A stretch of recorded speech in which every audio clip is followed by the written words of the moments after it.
I'm standing at my mother's funeral, watching everyone else read heartfelt letters she left behind, while I hold nothing in my hands. The silence around me feels deafening as person after person unfolds handwritten notes from my mom, their faces lighting up with bittersweet smiles through their tears. My sister Brooke, dressed in perfect black with her perfectly styled hair, looks directly at me with eyes full of hatred and says loud enough for everyone to hear, "You deserved nothing, Rachel, and you got it." The words hit me like a slap across the face, but before I can even process the humiliation, my Aunt Janet chimes in from across the room, shaking her head in disgust. "Even the dead know who to shame," she says, her voice dripping with judgment. "Maybe this should tell you something about yourself, Rachel." I want to disappear. I want to run out of this suffocating room filled with people who clearly think I'm some kind of monster.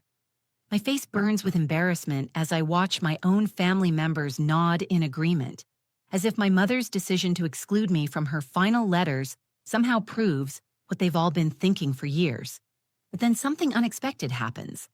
My 10-year-old daughter, Emma, who's been sitting quietly beside me in her little black dress, tugs gently on my sleeve. She looks up at me with those big, serious eyes that remind me so much of my own when I was her age, and whispers something that makes my heart stop beating for a moment. "Mom," she says, her small voice barely audible above the murmur of family conversations. "Dad told me something important when he dropped me off today. He said Grandma Donna gave him a secret letter for you, but it was supposed to stay hidden from everyone else. He said she made him promise to give it to you only after all the other people read theirs first." My hands start trembling. A secret letter? From my mother? The same woman who apparently had thoughtful words for every person in this room, except for me? Emma continues in her innocent, matter-of-fact way. "Dad's waiting outside by his truck right now. He said Grandma told him you'd understand everything once you read what she really wanted to say to you." What I discovered in that hidden letter didn't just shock me to my core. It completely destroyed everything I thought I knew about my family, my divorce, and the 5 years of pain I'd been carrying around, like a weight on my chest. What my mother revealed in those pages changed everything, and when I walked back into that room with the truth in my hands, I watched my entire family fall apart right in front of me. That's me, Rachel Hayes, 35 years old, the family outcast who moved 4 hours away after a brutal divorce. My mother, Donna Hayes, was the beloved retired elementary school teacher who just passed away at 62, known for her thoughtful letters and careful attention to everyone she loved. My sister, Brooke Hayes.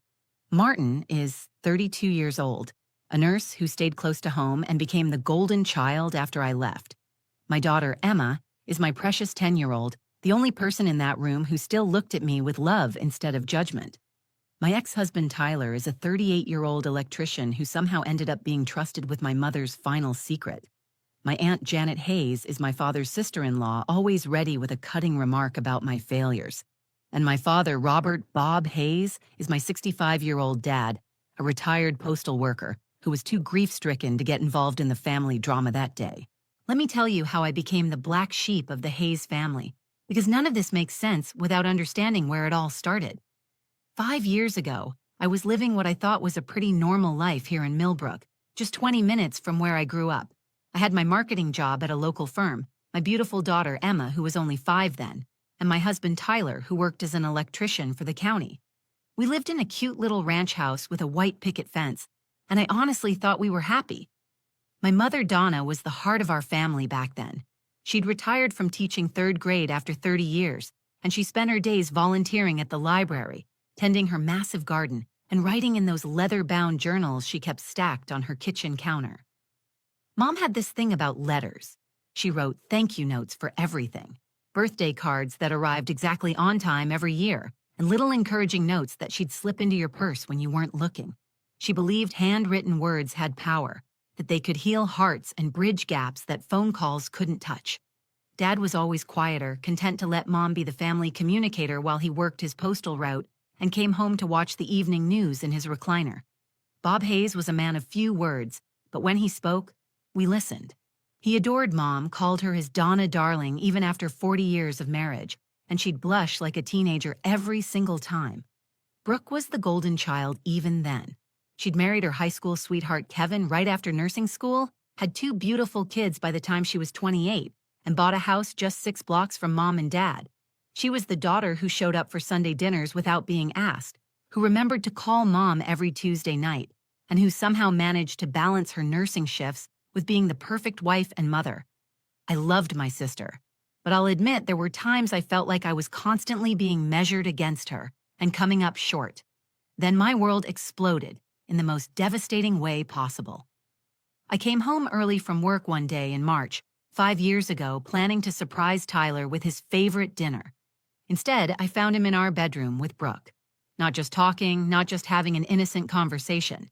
They were together in ways that sisters and husbands should never be together. The betrayal hit me like a physical blow, stealing my breath and making my legs give out underneath me. What happened next still haunts me.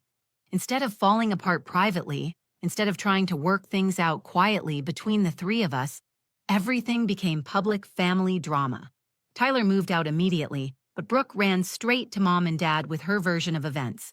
She painted herself as the victim of my neglectful marriage, claimed that Tyler had been desperately unhappy for years, and somehow convinced our parents that I'd been a terrible wife who'd driven my husband into her arms. The family took sides, and I found myself outnumbered. Mom, who I'd always thought would support me no matter what, sat me down in her living room and delivered a speech I'll never forget. She told me that marriages don't just fall apart overnight, that I needed to take responsibility for my role in pushing Tyler away, and that maybe this was an opportunity for me to reflect on my priorities. She actually used the word selfish to describe how I'd been handling my career and motherhood. Dad didn't say much during those awful months, but his silence felt like agreement. When I'd call crying, he'd listen for a few minutes and then suggest I talk to mom about it. When I showed up at family gatherings, he'd give me awkward hugs and change the subject whenever I tried to explain my side of things. The divorce was brutal. Tyler fought me on custody, claiming I was unstable and vindictive. Brooke's husband, Kevin, who apparently had no idea about the affair, supported Tyler's character references because Brooke had convinced him that I was trying to destroy their family with lies. Even my own mother wrote a letter to the family court judge describing me as emotionally volatile and suggesting that Emma might benefit from spending more time with her father's stable support system. I felt like I was drowning in quicksand, sinking deeper every time I tried to defend myself. The harder I fought, the more they painted me as the crazy ex-wife who couldn't accept reality. So I did something that shocked everyone, including myself. I took a job offer in Springfield, 4 hours away, packed up Emma and our belongings, and left Millbrook behind. For 5 years, I've been rebuilding my life from scratch. I've had minimal contact with my family, showing up only for major holidays and keeping conversations surface level and polite. Emma spends summers and school breaks with Tyler, which means she maintains relationships with everyone I've lost. And my mother, the woman who once wrote me encouraging notes about following my dreams, became a stranger who sent birthday cards with generic messages and avoided real conversations whenever I called. That's the woman I was when I walked into Mom's funeral that day, carrying 5 years of hurt and confusion, still trying to understand how I'd become the villain in my own family's story. After the service ended and we'd all gathered back at Mom's house, I noticed something that made my stomach drop. There was a wooden box sitting on the dining room table, the same cherry wood box where Mom used to keep her special stationery. Dad was standing beside it with tears streaming down his face, carefully pulling out envelope after envelope, each one bearing a different person's name in Mom's distinctive handwriting. Donna spent the last 3 months of her life writing these, Dad announced to the room, his voice shaking with emotion. She wanted everyone to have something personal from her, something to remember her by. He started calling out names, and one by one, people stepped forward to receive their final gift from my mother. The first letter went to Dad, of course. His hands trembled as he opened it, and within seconds he was sobbing as he read about their 40 years together, how proud she was of the man he'd become, and how she'd love him even from heaven. Aunt Janet received a note thanking her for being the sister she'd never had, complete with inside jokes about their Christmas cookie competitions and shared memories of raising their children. Brooke's letter was 3 pages long, 3 full pages of Mom's careful cursive, praising her for being such a devoted daughter, for choosing nursing as a career that helped people heal, and for raising her children with such love and patience. Mom had written about how Brooke had been her greatest joy, her helper in the kitchen, her companion on shopping trips, and her comfort during Dad's heart surgery 2 years ago. Brooke read portions aloud through her tears, and everyone in the room smiled and nodded at Mom's beautiful words. Even Emma received a letter, a sweet note telling her how proud Grandma Donna was of her grades, her kindness to other children, and her artistic talents. Mom had included a small sketch she'd drawn of Emma's favorite butterfly, the monarch, with a note saying she'd think of Emma every time she saw one in Heaven's Garden. The letters kept coming. Mom's former teaching colleagues each received personalized notes about specific memories from their years working together. The mailman got a thank you letter for 23 years of reliable service and friendly conversation. Mrs. Patterson from next door received gratitude for all the times she'd helped with yard work and shared vegetables from her garden. Even the teenage boy who'd been mowing Mom's lawn for the past 2 summers had a letter waiting for him, encouraging him to keep working hard and save for college. I sat on the couch watching this beautiful display of my mother's thoughtfulness, feeling more and more invisible with each name that wasn't mine. The box grew emptier, but my hands remained empty. People started glancing at me with expressions I couldn't quite read. Some looked sympathetic, others looked uncomfortable, and a few looked almost satisfied, like they'd been waiting for this moment of public confirmation that I truly was the family outcast. When Dad reached the bottom of the box and announced that was everything, the silence in the room became deafening. Brooke was the first to break it, and she didn't hold back. She walked over to where I was sitting, her letter still clutched in her hand, and stood directly in front of me. "Well, Rachel," she said, her voice loud enough for everyone to hear, "I guess this settles any questions about where you stood with Mom." Her eyes were cold, harder than I'd ever seen them, even during our worst fights 5 years ago.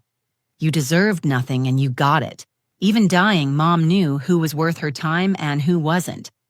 The words hit me like physical blows, but before I could respond, Aunt Janet decided to pile on. She stood up from her chair across the room, shaking her head in that disappointed way she'd perfected over the years.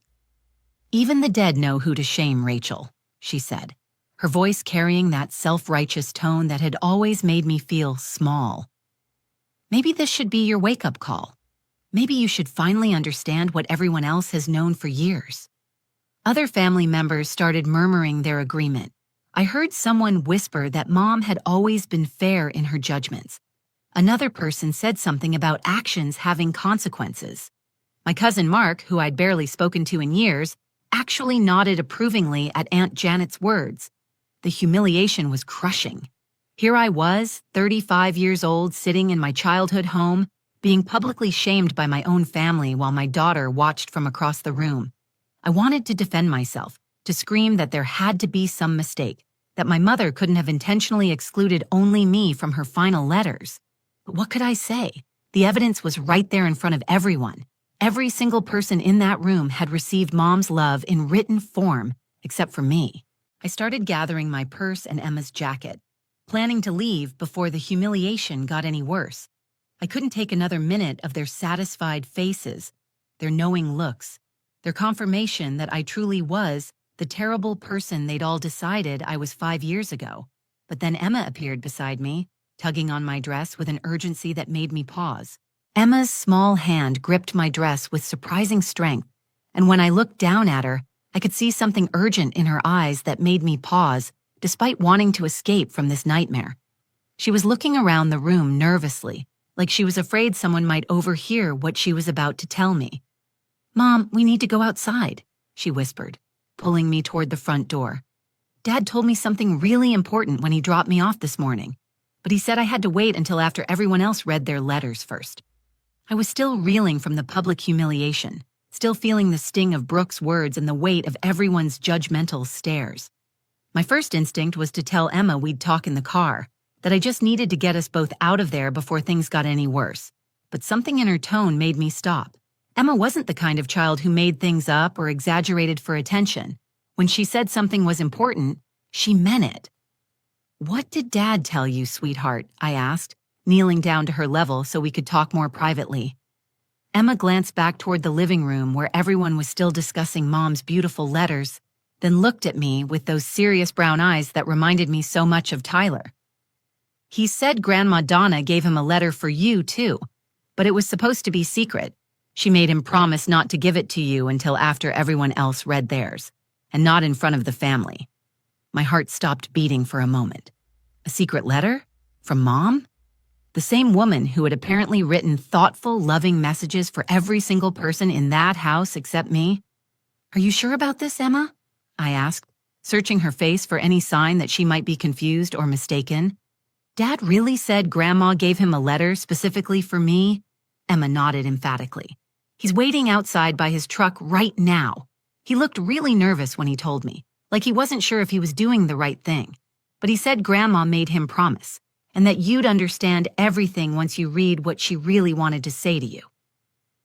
I stood up slowly, my mind racing with questions and possibilities. Why would Mom give Tyler a secret letter for me? Why would she want it kept hidden from the family? And why would she trust my ex-husband, the man who'd betrayed our marriage, with something so important?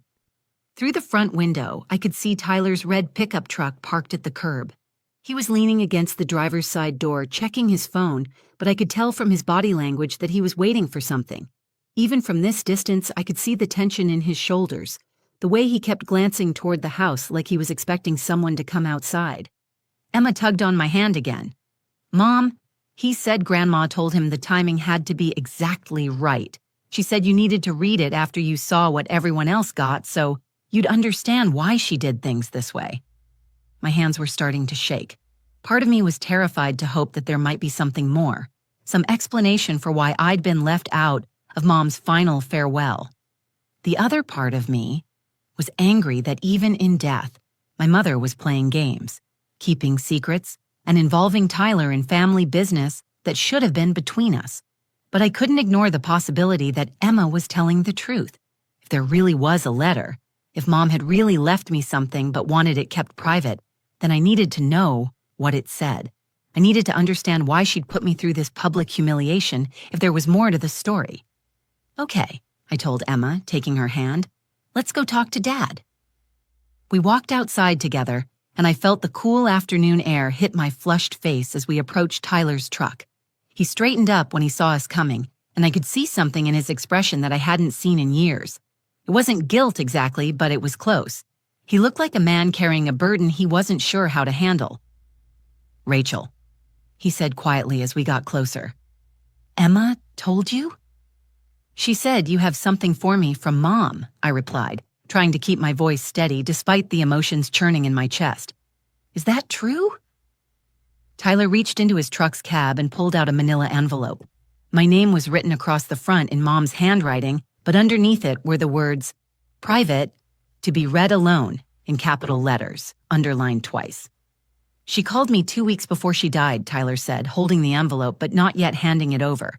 "She asked me to come to the house when no one else was there. She gave me this and made me swear I'd only give it to you after the funeral, away from everyone else. She said you'd understand why when you read it." I stared at the envelope, my heart pounding so hard I was sure both Tyler and Emma could hear it. "Did she tell you what's in it?" Tyler shook his head. "She just said it was something she owed you, something she should have told you years ago. Rachel, she made me promise on Emma's life that I'd get this to you exactly when and how she wanted. I've been carrying it around for 2 weeks, scared I'd lose it or forget." I reached out with trembling hands and took the envelope. It felt heavier than it should have, weighted with secrets and possibilities I couldn't even imagine. Whatever was inside had been important enough for Mom to trust Tyler with it, important enough to keep hidden from the rest of the family, and important enough to orchestrate this entire complicated delivery system. "Should I read it now?" I asked, looking between Tyler and Emma. "That's up to you," Tyler said softly.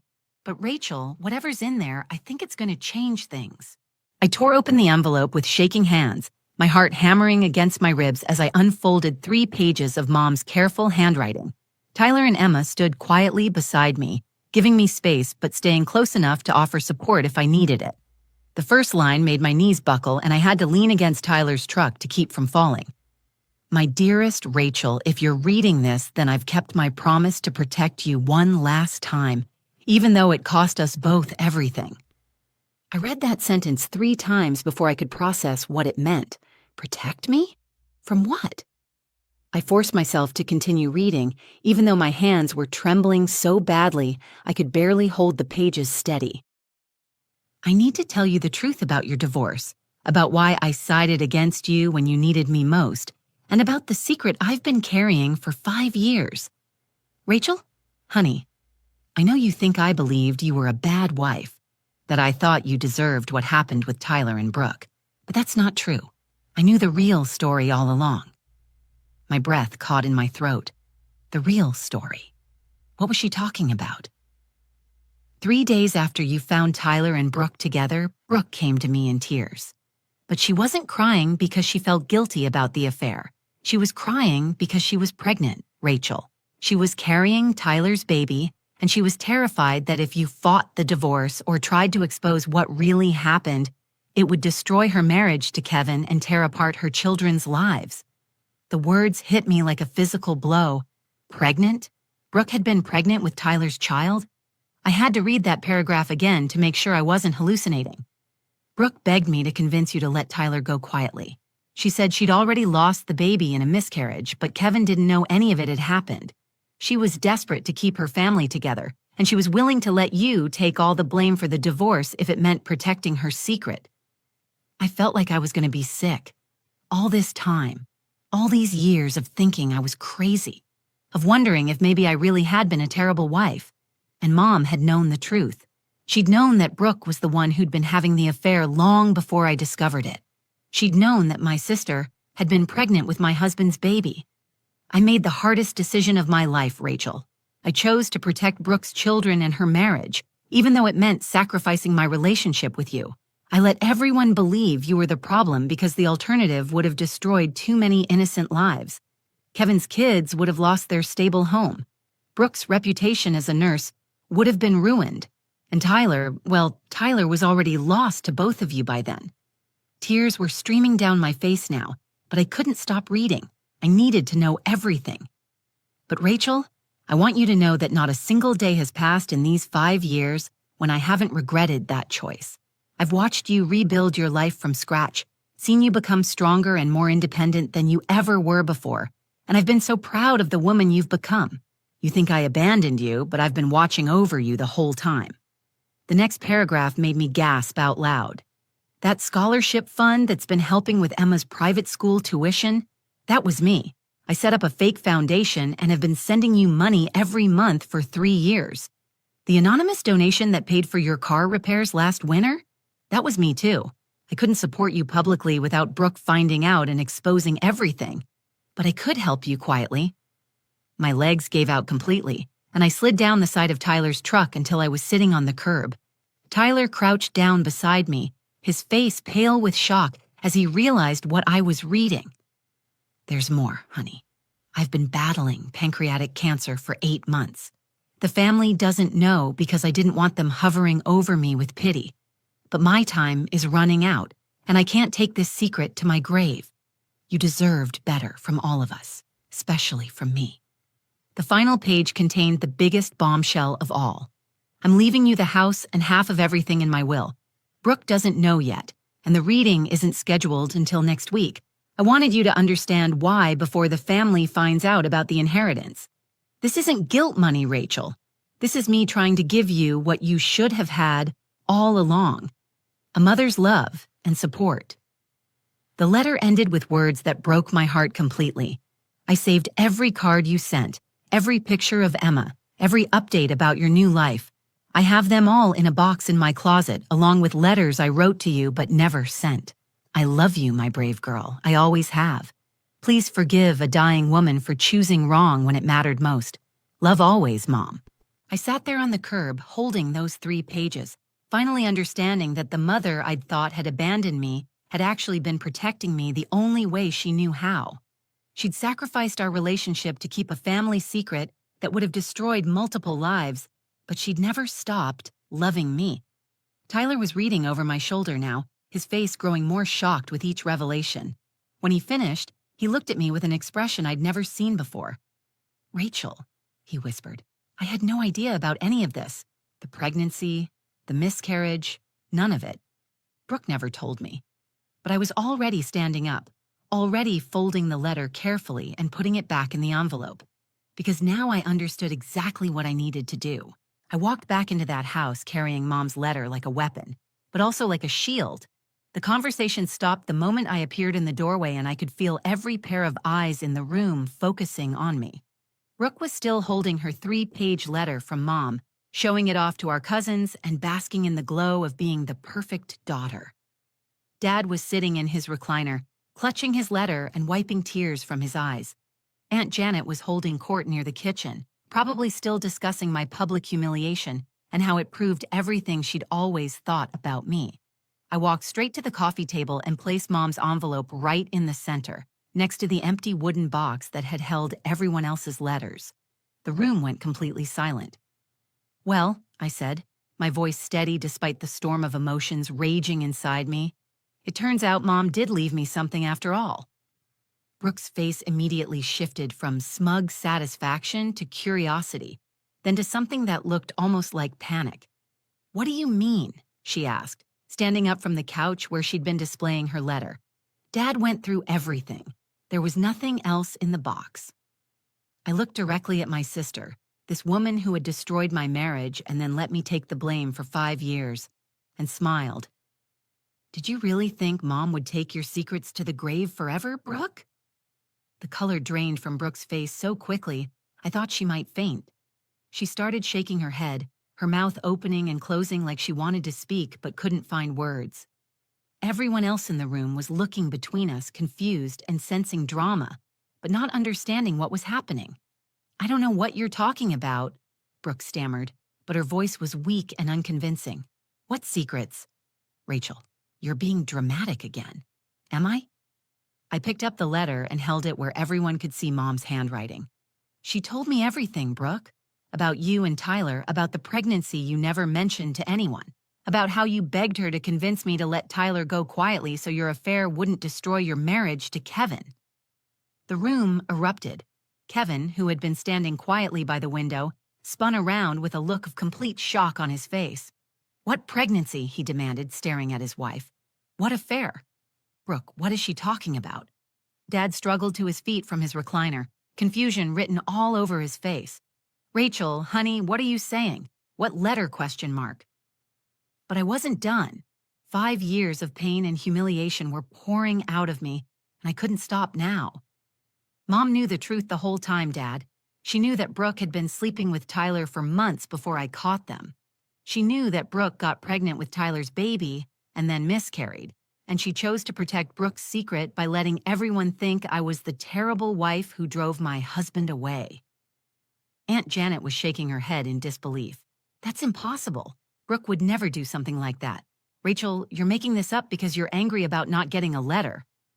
"Ask Tyler," I said simply. "He's right outside. He's the one Mom trusted with this letter, because she knew he was the only person who could confirm everything she wrote." As if on cue, Tyler appeared in the doorway with Emma beside him. His face was pale and serious, and when Kevin looked at him with desperate eyes, Tyler nodded slowly. "It's true," Tyler said quietly. "All of it. The affair, the pregnancy, everything Rachel just said. I never knew about the pregnancy until today, but the rest of it happened exactly like she said." Kevin's world shattered in that moment. I watched this man who had always been kind to me, who had supported Brooke through nursing school and raised their children with love and patience, crumble as he realized his wife had been lying to him for 5 years. He turned to Brooke with tears in his eyes and asked, "How could you let Rachel take the blame? How could you let her whole family turn against her when you were the one who destroyed her marriage?" Brooke finally broke down completely. She collapsed onto the couch, sobbing and trying to explain herself, but the damage was done. The family that had spent 5 years treating me like the villain now had to face the truth about their golden child. Dad walked over to me with tears streaming down his face and pulled me into the tightest hug he'd given me since I was little.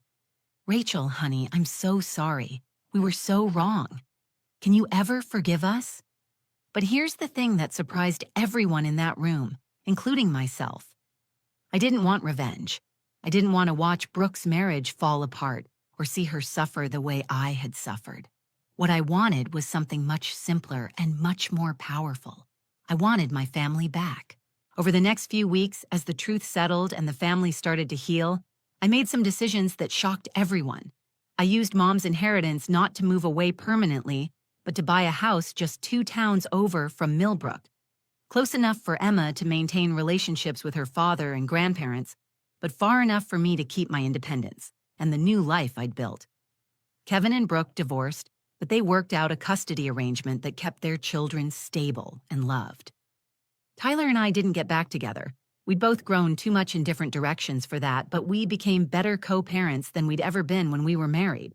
Most importantly, I learned that sometimes the people we think have hurt us the most are actually protecting us in ways we can't understand. Mom's final letter didn't just reveal family secrets, it revealed a love that was complicated and imperfect, but ultimately real. She chose to sacrifice our relationship to protect others, and while I don't agree with that choice, I finally understand it. The strongest lesson I learned is that truth has its own timing. Mom knew that 5 years ago, I wasn't strong enough to handle the full reality of what had happened. But the woman who read that letter at her funeral, the woman who had rebuilt her life from scratch and learned to stand on her own, she was strong enough to use that truth to heal instead of destroy. If this story touched your heart or made you think about the complicated nature of family love, please share it with someone who might need to hear it. Leave a comment below telling me about a time when you discovered the truth was more complicated than you thought. And don't forget to subscribe to the channel for more real stories about family, forgiveness, and finding your way back to love.